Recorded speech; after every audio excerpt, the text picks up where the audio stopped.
Boa noite, hoje é terça-feira, 25 de abril e você vai ver nesta edição. Poder Legislativo aprova alterações à Lei do Marco Regulatório do Transporte. Quem ganha é o trabalhador, quem ganha é o passageiro, quem ganha é o empresário, quem ganha é Passo Fundo. As emendas dos vereadores foram rejeitadas e serão transformadas em indicação. Para que ele consiga, então, adotar no próximo edital de licitação. Claro que essa indicação que iremos fazer não tem força de lei, vai muito mais depender da boa vontade do senhor prefeito. Parlamentar estreia no espaço de grande expediente, destacando trajetória política e propostas apresentadas no mandato. Entre elas, uma que contempla o restaurante popular. Agora, no Jornal da Câmara.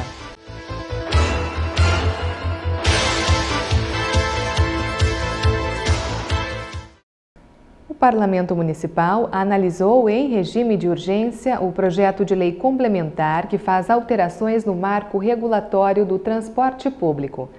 Todas as emendas apresentadas ao documento foram rejeitadas pela maioria dos vereadores. Os detalhes desta votação você acompanha na reportagem de Ana Paula Koenemann e Éder Soares. Desde 2013, o município trabalha na construção de uma lei que organize o sistema de transporte público. O documento, aprovado no fim do ano passado e sancionado em janeiro, traz regras para o serviço de ônibus, licitação e bilhetagem eletrônica. Agora, em regime de urgência, os vereadores aprovaram algumas alterações ao texto do Executivo.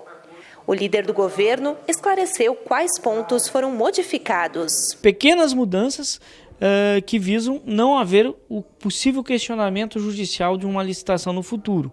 Então, por exemplo, vamos dizer, nós tínhamos no marco regulatório a previsão de linhas na cidade de Passo Fundo. A mudança sugerida pela empresa que está formatando o edital é que nós possamos trabalhar em formas de bacias do transporte público, ou seja, que exista a possibilidade de dividir as cidades em quadrantes que serão disputados na licitação. E também a possibilidade de nós formarmos, se não um consórcio que acompanhe a evolução do transporte coletivo, uma câmara temática de compensação que faça a gestão do público com as empresas privadas e com a empresa pública que vai explorar o transporte coletivo.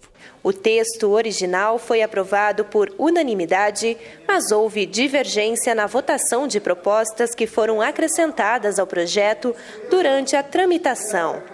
Com isso, 5 emendas e 2 subemendas foram rejeitadas pela maioria dos vereadores. O pedetista Márcio Patucci comentou a decisão. Na verdade, a gente tentou aprovar uma emenda que prevê a instalação de câmeras de monitoramento pelo prazo de até 5 anos. Essa emenda ela teve 7 votos favoráveis, não foi o número mínimo suficiente.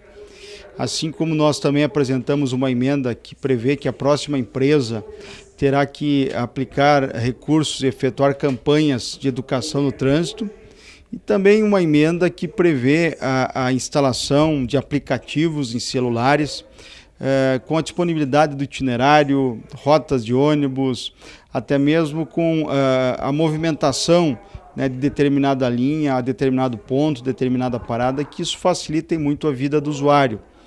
Claro que agora, com a rejeição das emendas pelo colegiado de vereadores, nós estaremos indicando ao senhor prefeito, através de um procedimento da casa, para que ele consiga, então, adotar no próximo edital de licitação. Claro que essa indicação que iremos fazer não tem força de lei, vai muito mais depender da boa vontade do senhor prefeito. As sugestões do vereador Cláudio Luiz Rufa Soldá também foram derrubadas na ordem do dia.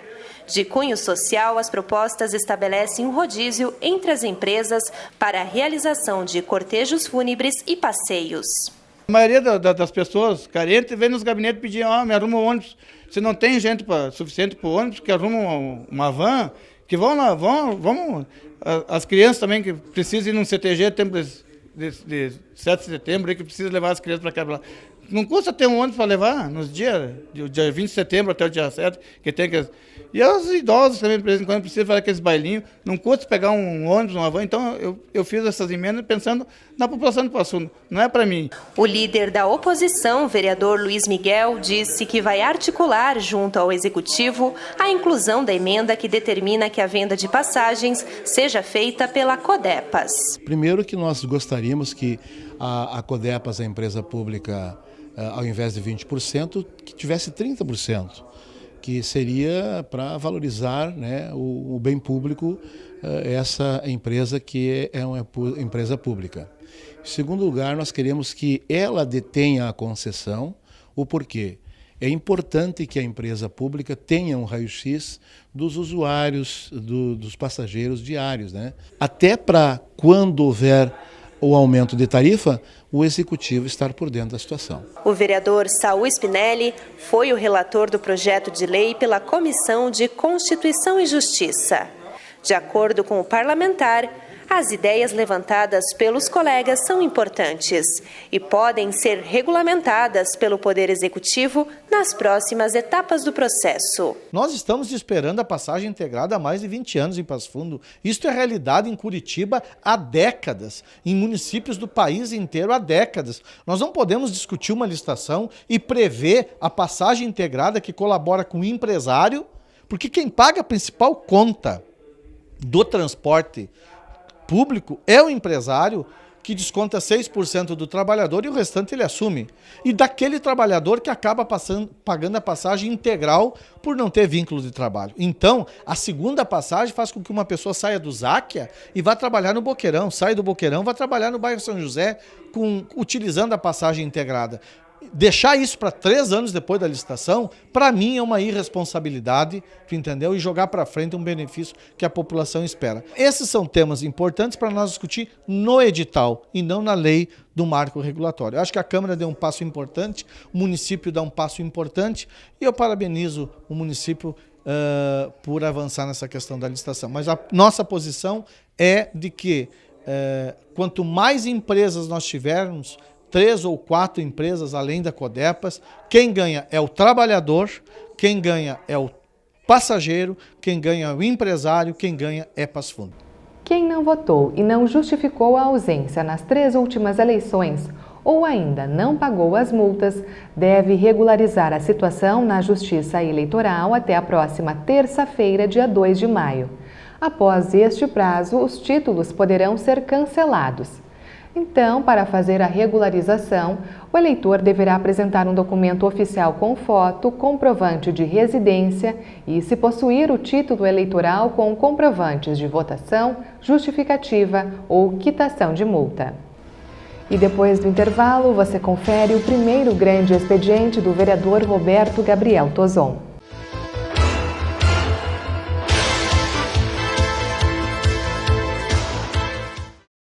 Já pensou em castrar seu pet? A castração em fêmeas, além de evitar diversas doenças, se realizada antes do primeiro cio, diminui em até 95% das chances da sua gata ou cadela adquirirem tumor de mama. Também evita a gravidez indesejada, entre outros incômodos com o cio, como a miação nervosa das gatas. O Compata recomenda a castração cirúrgica de seus animais. Além de ser responsável, é uma escolha saudável para os seus bichinhos.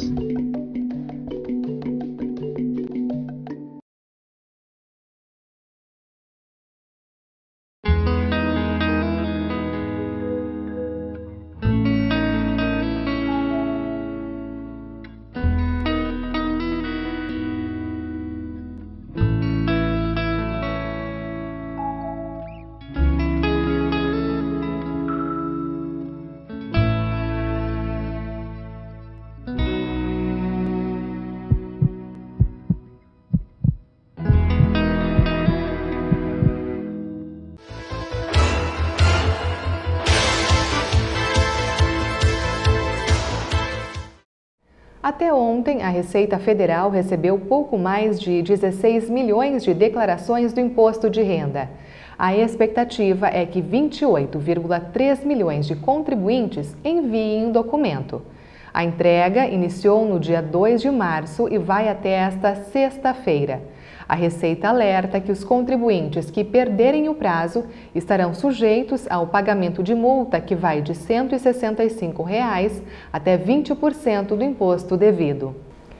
E agora você confere como foi o primeiro grande expediente do vereador Roberto Gabriel Tozon.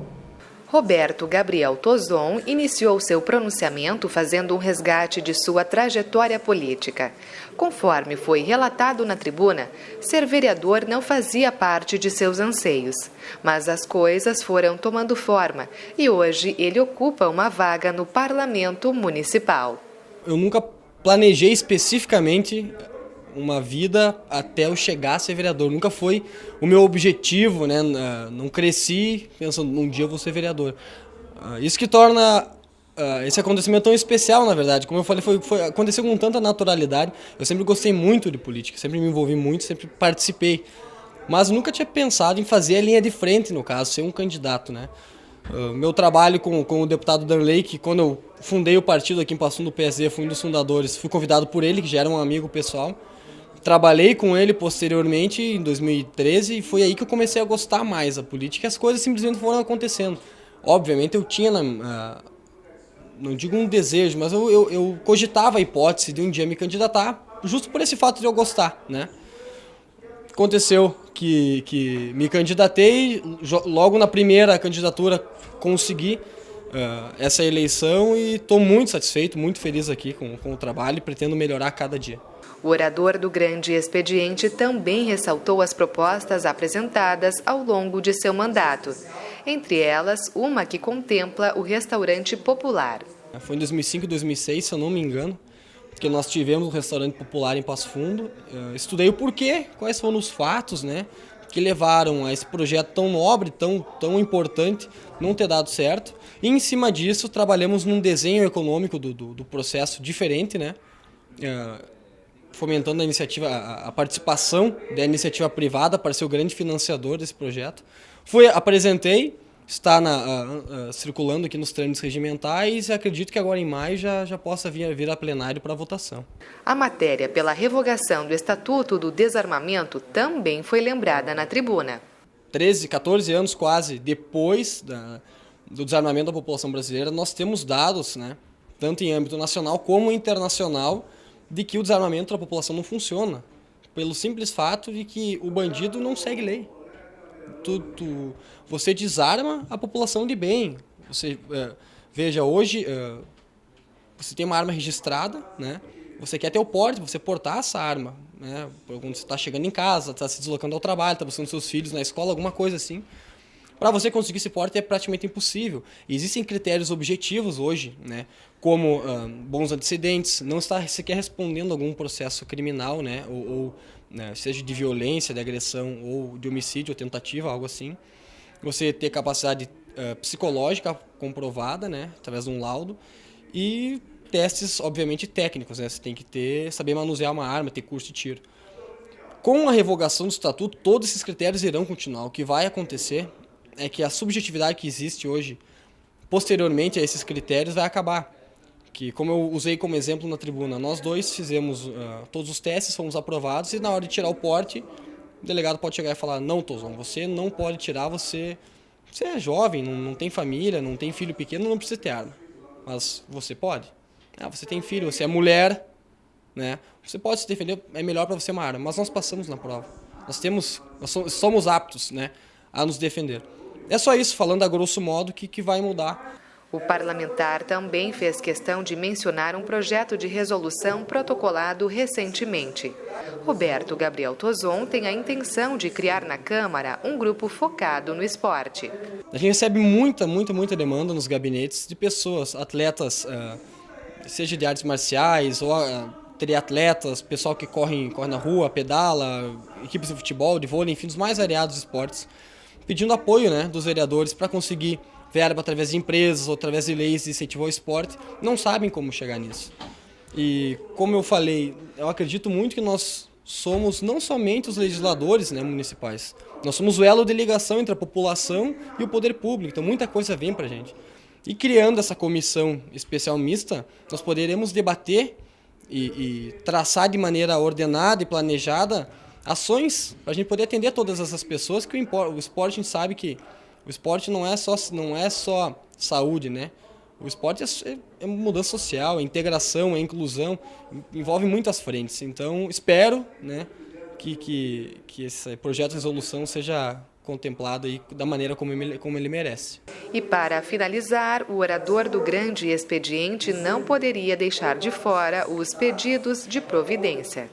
Seja para um buraco, ou luz, ou poda de árvore, enfim, existe muita demanda por pedido de providência. Você pegar a agenda legislativa de cada dia, é o que mais tem, né?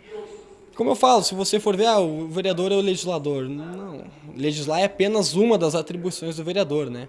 Então, as demandas chegam até nós e nós estamos aqui para prestar serviço, né? Então, estando ao nosso alcance, nós temos que usar todas as ferramentas que nós temos à nossa disponibilidade para prover à população aquilo que elas merecem e pagam, né?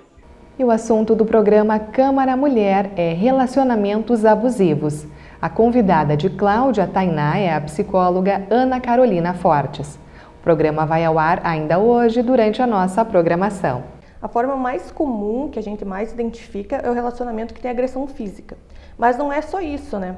Existem 5 formas de abuso, que é o abuso psicológico, o abuso emocional, a agressão física, tem o abuso tecnológico, que vem agora com as questões das redes sociais, o abuso financeiro. Então, no abuso psicológico, eu acho que é o mais difícil de identificar, né? Que é o mais sutil, que tem a ver muito com relações de poder dentro da relação, né? Que é aquele relacionamento em que a pessoa utiliza de manipulação para conseguir ter um grau de possessividade e controle sobre o outro parceiro. Então, ela vai usar de estratégias de proibir de ver os amigos, de checar o telefone, ver todas as mensagens.